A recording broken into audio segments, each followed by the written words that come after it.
నిర్మల్ జిల్లా తానూరు మండలంలోని బెంబర్ గ్రామ పంచాయతీలో స్థానిక ఎన్నికల ప్రచారం ఆసక్తికరంగా మారింది. మహిళా రిజర్వేషన్ నేపథ్యంలో బెంబర్ గ్రామ సర్పంచ్ అభ్యర్థిగా వడన్పు లక్ష్మీబాయి ఎన్నికల బరిలో నిలిచారు. ఈ ఎన్నికల్లో ప్రత్యేక ఆకర్షణగా ఆమె కుమారుడు తీసుకొచ్చిన వినూత్న ప్రచార విధానం గ్రామంలో హాట్ టాపిక్ గా మారింది. తల్లి గెలిపే లక్ష్యంగా గత 25 ఏళ్లుగా గ్రామంలో సేవలు అందిస్తున్న లక్ష్మీబాయి కుమారుడు ఓటర్లకు ఏడాది పాటు ఉచితంగా గడ్డం, హెయిర్ కటింగ్ సేవలు అందిస్తామని ప్రకటించారు. తల్లిని గెలిపిస్తే ఈ ఆఫర్ గ్రామ ప్రజలకు కానుక అంటూ ఓటర్లను ఆకర్షిస్తున్నారు. ఈ సందర్భంగా మాట్లాడిన అభ్యర్థి కుటుంబ సభ్యులు గ్రామంలో నెలకొన్న సమస్యలను ఎప్పటికప్పుడు ప్రజలకు అందుబాటులో ఉండి పరిష్కరిస్తామని, బెంబర్ గ్రామ పంచాయతీని ఆదర్శంగా తీర్చిదిద్దేందుకు కృషి చేస్తామని భరోసా ఇచ్చారు. ఈ నెల 17న జరిగే పోలింగ్లో బ్యాట్ గుర్తుకు ఓటు వేసి వడన్పు లక్ష్మీబాయిని భారీ మెజారిటీతో గెలిపించాలని గ్రామ ప్రజలను కోరారు. తల్లి గెలుపు కోసం కుమారుడి వడన్పు సాయినాథ్ వినూత్న ఆఫర్తో బెంబర్ గ్రామ ఎన్నికల ప్రచారం ఇప్పుడు అందరి దృష్టిని ఆకర్షిస్తోంది. దీనిపై మరింత సమాచారాన్ని నిర్మల్ జిల్లా నుండి మనోరంజని న్యూస్ ప్రతినిధి మాధవరావు పటేల్ అందిస్తారు. మరి గ్రామ పంచాయతీలో రెండవ విడత ఎన్నికలో భాగంగా స్థానిక ఎన్నికలో బరిలో ఉన్న వడ్నపు లక్ష్మీబాయి గతంలో ఇలా కుమారుడు కూడా అనేక సమాజ సేవలు చేశారు. గతంలో పోటీ చేసి కూడా ఓటమి కారణమయ్యారు. స్వల్ప మెజార్టీతోటి ఓటమి పాలయ్యారు. మరీ అవకాశం ఇస్తారని ఆ గ్రామస్తులతోటి ఇప్పుడు మనము వాళ్ళు వడ్నపు సాయినాథ్ తోటి పూర్తి వివరాలను అడిగి తెలుసుకుందాం. ఈరోజు మా గ్రామ ప్రజలు మరి పోయినసారి నిన్ను ఓడిపోయినందుకు మరి ఈసారి ఖచ్చితంగా నీకు గెలిపిస్తామని మా గ్రామ ప్రజలందరూ నాకు ఒక మాట ఇవ్వడం జరిగింది. మరి ఈసారి నాకు రేషన్ రాకున్నా లేడీస్కి వచ్చింది మా ఊరికి, అయితే మా అమ్మని నిలబెట్టాను. ఖచ్చితంగా సాయినాథ్ నువ్వు పోటీలో ఉండు, నిన్ను మేము ఖచ్చితంగా ఈ ఊరి నుంచి సర్పంచ్ చేస్తాం. ఖచ్చితంగా ఈసారికి అఖండ మెజార్టీతోని ఈ బెంబర గ్రామ పంచాయతీ సర్పంచ్ గారికి గెలిపిస్తామని ఈ గ్రామ ప్రజలు చెప్పడం జరిగింది. అదేవిధంగా నేను ఏదైతే ప్రతిపక్షంలో ఉన్నప్పుడు 5 సంవత్సరాలు సర్పంచ్ మీద ఖచ్చితంగా ప్రతి గ్రామ సభలో నేను ఖచ్చితంగా నిలదీశాను. ప్రతి సమస్యపై నేను మాట్లాడాను. ఏదైతే మా గ్రామంలో సమస్యలు ఉన్నాయో ఆ సమస్యలు తీరడానికి నేను ఒక నాయి బ్రాహ్మణ బుద్ధి బిడ్డగా 22 సంవత్సరాలు ఒక నాయ వృత్తి పని చేసుకుంటూ బతుకుతూ ఈ గ్రామంలో సేవ చేస్తున్నా. అదేవిధంగా రాజకీయంగా ఇప్పుడు నేను ఖచ్చితంగా 20 సంవత్సరాలు రాజకీయంగా ఉన్నా.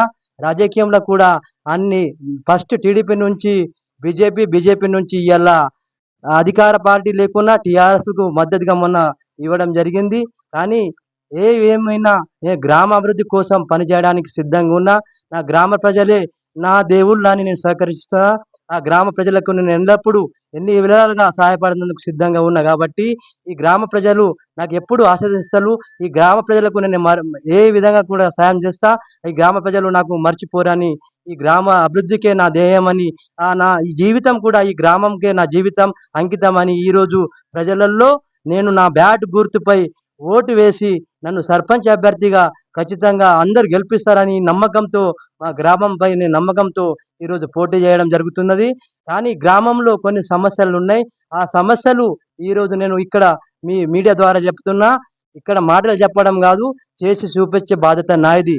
ఏదైతే నయాబాది కాలనీలో ఉన్నది, ఇలా ఎవరు వచ్చి ఏం చెప్పినా నయాబాది కాలనీలో వాటర్ సమస్య బాగుంది. ఆ సమస్య తీరడానికి నేను సిద్ధంగా ఉన్నా. కరెంట్ ప్రాబ్లం అప్పుడు వస్తే అప్పుడు సిద్ధంగా ఉన్నా, అందరికీ తెలిసే ఉన్నది. కానీ ఇంకా చేయడానికి నేను సిద్ధంగా ఉన్నా. కాబట్టి ఈ గ్రామాభివృద్ధి ధ్యేయమని ప్రతి సమస్యపై నేను పోరాడి ఖచ్చితంగా పని ఎక్కడి నుంచి అయినా పని తీసుకురావడానికి రెడీగా ఉన్నా, చేపిస్తా. ఈ బాధ్యత నాయదే అని ఈ గ్రామ ప్రజలకు తెలియజేస్తున్నా. మరి ఇంతకు ముందు కొన్ని పనులు కూడా జరిగినాయి. ఆ పనులలో అవకతవకలు జరగడం వలన గ్రామోద్ధి కొంచెం వెనుకబడింది. మురికి కాలువలు ఉండిపోయినాయి. మళ్ళీ అక్కడనే మన సీసీ రోడ్లు కూడా ఆగిపోయినాయి. ఆ ప్రతి వాడలో సీసీ రోడ్లు, మురికి కాలువలు చేపట్టే బాధ్యత నాది. మళ్ళా ఒక విషయం ఏమంటే, వైకుంఠ ధామం మా ఊర్లో మళ్ళా పోయిన సర్పంచ్ ఉన్నప్పుడు 10 లక్షలన్నర గ్రామ వైకుంఠ ధామంకు నిధులు వచ్చినప్పుడు ఆ నిధులు ఎక్కడో వృద్ధి చేసి అక్కడ నాసిరికంగా పని జరగడం వల్ల ఆ వైకుంఠ ధామం మంచి లేదు. ఆ వైకుంఠ ధామం కూడా నేను మంచిగా సరిదించడానికి సిద్ధంగా ఉన్నా. అని ఈ గ్రామ ప్రజలకు తెలియజేస్తున్నా. ప్రతి సమస్యపై నేను ఖచ్చితంగా ఈ గ్రామ ప్రజల కోసం నేను అందుబాటులో ఎల్లప్పుడూ అన్ని వేళలుగా నేను సహకరించేందుకు ఉన్నా. నా నేను రాజకీయంలో సంపాదించేందుకు రాలేదు. రాజకీయంలో నేను సేవ చేయందుకే వచ్చిన కాబట్టి నాకు ఈ గ్రామ ప్రజలు ఆశీర్వదించండి, నన్ను ఖచ్చితంగా గెలిపించండి. మీ పనులు ఎల్లప్పుడూ నేను చేయడానికి సిద్ధంగా ఉన్నానని నా గ్రామ ప్రజలందరికీ నా తరపున వారందరికీ పాదాభివందనం చేస్తున్నా. మా గ్రామ ప్రజలే నా దేవుళ్ళని వాళ్ళకి ఒక్కసారి పాదాభివందనం చేసి తెలియజేస్తున్నా. బ్యాట్ గుర్తుకే మన ఓటు. గ్రామానికి వడ్నప్ సాయినాథ్ తల్లి బరిలో ఉంది. కానీ ఆయన 25 సంవత్సరాల నుంచి న్యాయబ్రాహ్మణ పనులు చేస్తూ రాజకీయంలో కూడా చాలా చురుకును పాల్గొంటూ సమాజ సేవ చేసిన అయినా కూడా ఒకటి గొప్ప అవకాశం ఇచ్చారు. సంవత్సరం వరకు ఆయన ఉచితంగా కటింగ్ గడ్డం తీస్తారని ఆయన వాగ్దానం ఇస్తున్నారు. అది ఆయన మాటల్లోనే వింటాం. ఇప్పుడు ఏదైతే మరి అందరూ హామీలు ఇచ్చి ఏదో పైసలు డబ్బు ఖర్చు చేస్తున్నారు, అది చేస్తున్నారచ్చు వేరే అభ్యర్థులు. కానీ నేను ఏమంటున్నా అంటే స్వయంగా నా ఊరు గ్రామ ప్రజలకు నేను గెలిచిన తర్వాత 1 సంవత్సరం మా 2 షాపులు కూడా ఉచితంగా ఈ గ్రామానికి కటింగ్ సేవ చేయడానికి మేము సిద్ధంగా ఉన్నామని చెప్పడం జరుగుతుంది.